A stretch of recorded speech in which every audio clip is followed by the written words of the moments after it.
Ta maison sera-t-elle en zone inondable en 2026? En 2026, des milliers de Québécois vont découvrir qu'ils vivent en zone inondable.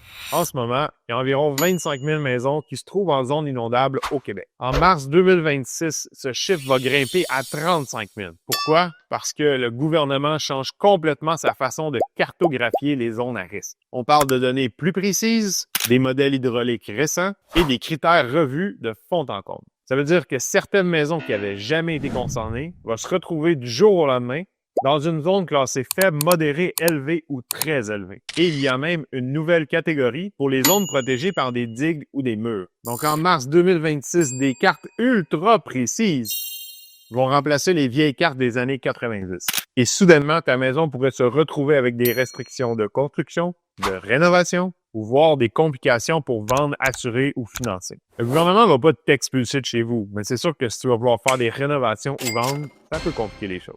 La bonne nouvelle, c'est que tu peux déjà aller valider si tu es concerné. Tu as juste à taper Géo-Inondation Québec.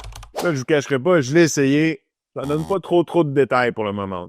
Quand les règles vont être finalisées en 2026, on va être là pour t'aider avec ton financement.